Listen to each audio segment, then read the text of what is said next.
आज के इस वीडियो में हम बात कर रहे हैं बायोलॉजी का एक काफी इंपॉर्टेंट लेक्चर है, तंत्रिका तंत्र, नर्वस सिस्टम। तो ये वाला लेक्चर हमारा मिसिंग भी था, काफी लोगों ने कमेंट में रिक्वेस्ट भी करी थी। तो फ्रेंड्स, आज के इस वीडियो में अच्छे से हम समझेंगे इसको। साथ ही साथ दोस्तों, लास्ट में मैंने एक काफी इंपॉर्टेंट टेस्ट भी इंक्लूड करा आपके लिए। इस टॉपिक से जो लास्ट ईयर एग्जाम्स में क्वेश्चन पूछे गए हैं, वो सारे क्वेश्चन मैंने इस टेस्ट में इंक्लूड करे हैं, तो आप टेस्ट जरूर लगाइएगा, आपको काफी बेनिफिट मिलेगा। चलिए दोस्तों, लेक्चर को स्टार्ट करते हैं। सबसे पहले हम बात करते हैं तंत्रिका तंत्र, नर्वस सिस्टम होता क्या है।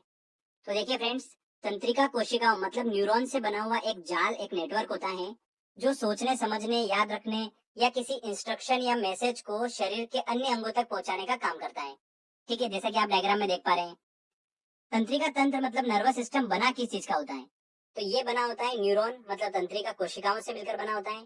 ब्रेन, मस्तिष्क और स्पिनल कॉर्ड मतलब मेरुरज्जु, इनसे मिलकर बना होता है नर्वस सिस्टम। अब देखिए, एक एक करके मैं आपको सभी के बारे में डिटेल से अच्छे से बताऊंगा। सबसे पहले हम बात करते हैं न्यूरॉन। यहाँ से भी एग्जाम में क्वेश्चंस देखने को मिलते हैं। तो तंत्रिका कोशिकाएं जो होती है वो क्या होती हैं? ये मस्तिष्क की एक आधारभूत यूनिट है, आधारभूत इकाई है। इसका काम क्या होता है? मस्तिष्क से सूचना का आदान प्रदान करना। तो काफी इंपॉर्टेंट है। इससे एग्जाम में क्वेश्चन ये पूछा जाता है कि तंत्रिका जो कोशिकाएं हैं वो मानव की सबसे बड़ी कोशिका होती हैं। तो ये आपको बिल्कुल ध्यान रखना है। तंत्रिका कोशिका मानव की सबसे बड़ी कोशिका होती है। लगभग इसकी लंबाई जो होती है वो 90 सेंटीमीटर होती है। तो ये एग्जाम में पॉइंट पूछा गया था। तो ये मैंने आपको बताया तंत्रिका कोशिकाएं क्या होती हैं, इनका काम क्या होता है। आगे बात करते हैं दोस्तों हम मस्तिष्क की। तो इसको हम अच्छे से डिटेल में समझेंगे, यहाँ से काफी क्वेश्चंस निकल कर आते हैं। तो बात करते हैं, देखिए हम ब्रेन की। तो ब्रेन जो है हमारा वो 3 भागों में बटा होता है। एक होता है अग्र मस्तिष्क, इसमें हम 3 सेक्शन कवर करेंगे। प्रमस्तिष्क जिसे बोलते हैं सेरिब्रम, सेकेंड है थैलेमस और थर्ड है हाइपोथैलेमस। इन तीनों भाग को हम कवर करेंगे, यहाँ से काफी क्वेश्चंस पूछे जाते हैं। अब बात करते हैं मध्य मस्तिष्क की। तो उसमें दोस्तों हम डिस्कस करेंगे कार्पोरा क्वाड्रिजेमिना भाग, जो कि एग्जाम में ये भी काफी इंपॉर्टेंट है। ठीक है। पश्चिम मस्तिष्क की बात करते हैं तो उसमें 2 भाग काफी इंपॉर्टेंट है, जिसको हमको ध्यान रखना है। सबसे पहला सेरिबेलम और दूसरा आता है मेडुला ऑब्लोंगेटा। तो ये दोनों चीज हम पश्चिम मस्तिष्क में डिस्कस करेंगे। और सबसे लास्ट में मैं आपको बताऊंगा स्पिनल कॉर्ड मतलब मेरुरज्जु के बारे में। तो ये मैंने आपको बताया ब्रेन के 3 भाग, जिसको हम अलग अलग सेक्शन में कवर करेंगे। तो फ्रेंड्स, अगर मस्तिष्क की बात करते हैं हम, तो देखिए उसमें सबसे पहले हम बात करते हैं सेरिब्रम की। सेरिब्रम को हिंदी में क्या बोलते हैं? प्रमस्तिष्क बोलते हैं। यह मस्तिष्क का सबसे बड़ा भाग होता है। कौन सा? सेरिब्रम। लगभग मस्तिष्क का 2/3 हिस्सा जो होता है वो क्या होता है? सेरिब्रम में होता है। काफी इंपॉर्टेंट होता है यह भाग। बुद्धि और चतुराई का केंद्र होता है कौन? सेरिब्रम। ये भी एग्जाम में पूछा गया क्वेश्चन है। सेरिब्रम जो मस्तिष्क का हिस्सा है, ये काफी एक्टिविटी को कंट्रोल करता है, नियंत्रण करता है। देखिए कौन कौन सी? बोलना, सूंघना, प्रेम, भय या किसी चीज को समझना, सोचना, याद रखना, ये सब जो एक्टिविटी होती है, इस सब को कंट्रोल कौन करता है? सेरिब्रम करता है, मस्तिष्क का ये भाग करता है। तो ये मैंने आपको बताया, काफी इंपॉर्टेंट है, यहाँ से भी काफी क्वेश्चंस निकल कर आते हैं। आगे बात करते हैं, देखिए अग्र मस्तिष्क का एक और भाग आता है थैलेमस। मस्तिष्क का यह भाग जो होता है, ये दर्द का अनुभव कराना, ठंडा या गर्म की पहचान करने का कार्य कौन करता है? थैलेमस करता है। अगर मस्तिष्क का अगला भाग आता है हाइपोथैलेमस। तो यहाँ से भी काफी क्वेश्चंस बनते हैं। अंतःस्रावी ग्रंथियों से निकलने वाला हार्मोन जो है, उस पर नियंत्रण, कंट्रोल करने का काम कौन करता है? हाइपोथैलेमस करता है। साथ ही साथ भूख लगना, प्यास, ताप पर नियंत्रण किसका होता है? हाइपोथैलेमस का होता है।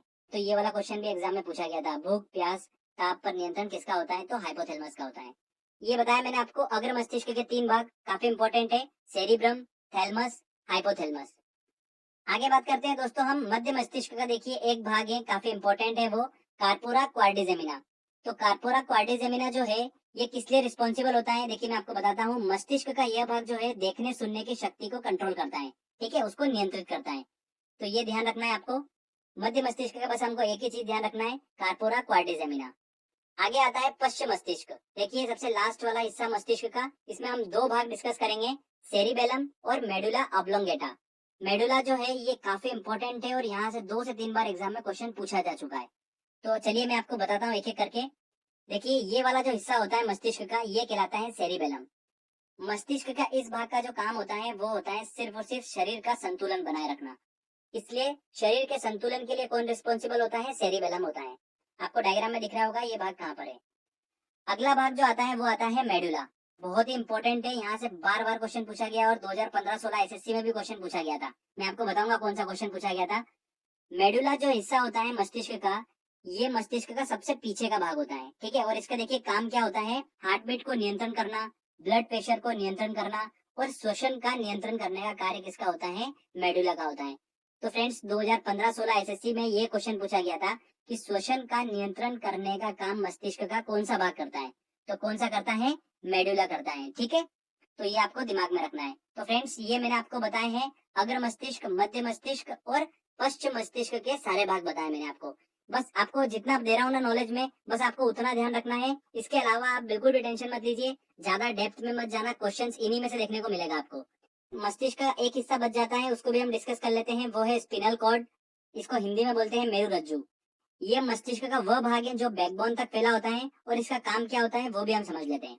रिफ्लेक्स एक्शन जो होती है, प्रतिवर्ती क्रिया, उसका नियंत्रण करने का काम किसका होता है, स्पिनल कॉर्ड का होता है। तो रिफ्लेक्स एक्शन क्या होता है, देखिए एग्जांपल आपको बताता हूँ मैं। जैसे कि आंखों में कीड़ा गिरने पर आंख खुद ही बंद हो जाती है, उसको क्या बोलते हैं, रिफ्लेक्स एक्शन बोलते हैं। और ऐसी एक्टिविटी पर नियंत्रण किसका होता है, स्पिनल कॉर्ड का होता है, मेरुरज्जु का होता है, ठीक है फ्रेंड्स। दोस्तों ये मैंने आपको पूरा नर्वस सिस्टम के सारे भाग बता दिए हैं। कुछ इंपॉर्टेंट पॉइंट्स और डिस्कस कर लेते हैं जो एग्जाम में पूछे जाते हैं। ईईजी का प्रयोग मस्तिष्क संबंधी बीमारी का पता लगाने में किया जाता है। ईईजी का फुल फॉर्म जो होता है वो क्या होता है, इलेक्ट्रोएन्सेफेलोग्राफ, ठीक है। ये मैंने आपको रोग उपचार वाले वीडियो में बताया था अच्छे से। अगला देखिए पॉइंट, रिफ्लेक्स एक्शन जो होता है उसका सबसे पहले जो पता लगाया था वो किसने लगाया था, मार्शल हॉल ने पता लगाया था। अगला देखिए इंपॉर्टेंट पॉइंट, मस्तिष्क का औसतन वजन जो होता है वो कितना होता है, 1400 ग्राम होता है, तो ये आपको पता होना चाहिए।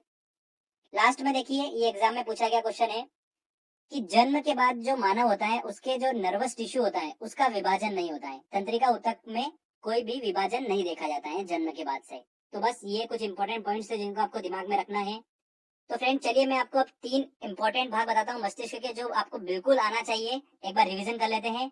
मेडुला, मेडुला जो हिस्सा है मस्तिष्क का वो किस लिए रिस्पॉन्सिबल होता है, देखिए क्या नियंत्रण करता है, क्या कंट्रोल करता है मेडुला, हार्ट बीट को नियंत्रण करता है, ब्लड प्रेशर को नियंत्रण करता है, श्वसन का नियंत्रण करता है, ये काम होता है मेडुला का।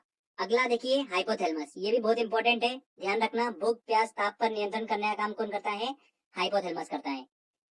सेरिब्रम आता है अगला, सेरिब्रम बुद्धि चतुराई का केंद्र होता है, ठीक है, सबसे बड़ा हिस्सा होता है मस्तिष्क का ये। किसी बात को सोचने समझने की शक्ति, याद रखने की शक्ति का नियंत्रण कौन करता है, सेरिब्रम करता है। तो ये तीनों बहुत इंपॉर्टेंट है, आपको ये तीनों आना ही चाहिए, एग्जाम में इनसे ज्यादा क्वेश्चंस पूछे जाते हैं।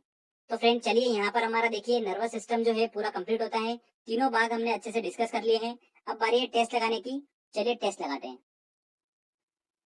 देखिए दोस्तों पहला क्वेश्चन है, मस्तिष्क के किस भाग में भूख लगने और भोजन से तृप्ति की अनुभूति करने का केंद्र स्थित है, किस भाग में स्थित है, ये मैंने आपको बताया था हाइपोथैलेमस में।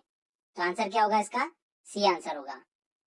देखिए अगला, सेरेब्रम किससे संबंधित है, तो सेरेब्रम जो है ये मस्तिष्क का हिस्सा है और मस्तिष्क का सबसे बड़ा हिस्सा कौन सा है, सेरेब्रम ही है।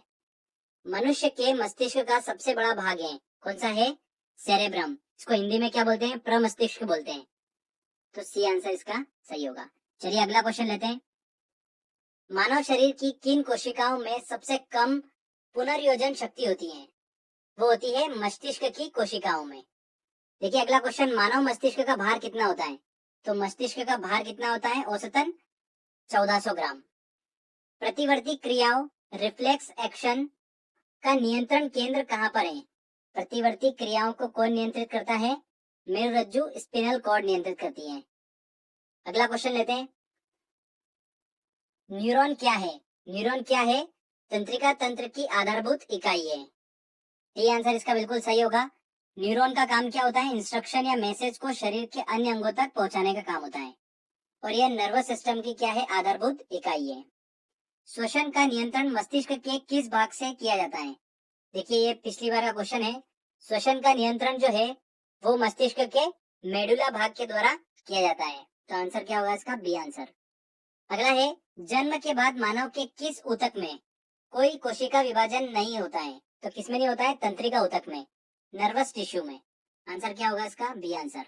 चलिए अगला क्वेश्चन लेते हैं। मानव शरीर में सबसे लंबी कोशिका कौन सी है, सबसे लंबी कोशिका कौन सी होती है, तंत्रिका कोशिका। डी आंसर सही होगा, लगभग 90 सेंटीमीटर लंबी होती है ये। अगला देखिए, बुद्धि का केंद्र स्थित है, बुद्धि का केंद्र कहाँ पर स्थित होता है, प्रमस्तिष्क में, सेरिब्रम में। ईईजी का प्रयोग किसकी गतिविधि दर्ज करने के लिए किया जाता है? तो ईईजी का प्रयोग मतलब इलेक्ट्रोएन्सेफेलोग्राफ का यूज किया जाता है मस्तिष्क की गतिविधि दर्ज करने के लिए। सी आंसर सही होगा। और ईसीजी का प्रयोग किया जाता है हृदय की गतिविधि को दर्ज करने के लिए। ठीक है, तो दोनों में कंफ्यूज मत होइएगा आप। तो फ्रेंड्स, यहाँ पर हमारा ये टेस्ट कंप्लीट होता है, छोटा सा ही टेस्ट है। और ये क्वेश्चन जो मैंने बताया आपको इस टॉपिक से लास्ट ईयर जो भी क्वेश्चन पूछे गए वो सारे मैंने इस टेस्ट में इंक्लूड करे थे। आपने अच्छे से सारे क्वेश्चन सॉल्व कर लिए होंगे। दोस्तों, अगर आपको वीडियो अच्छा लगा है, मेहनत अच्छी लगी है, तो प्लीज वीडियो को लाइक करिए, शेयर करिए और कमेंट करके बताइए आपको वीडियो कैसा लगा। अगर आपने अभी तक चैनल को सब्सक्राइब नहीं करा है तो प्लीज सब्सक्राइब भी कर लीजिए, क्योंकि इस तरीके के जब भी वीडियो मैं अपलोड करूंगा आपको उसका बेनिफिट मिलता रहेगा। तो फ्रेंड्स, मिलते हैं अगले वीडियो में। जय हिंद, जय भारत।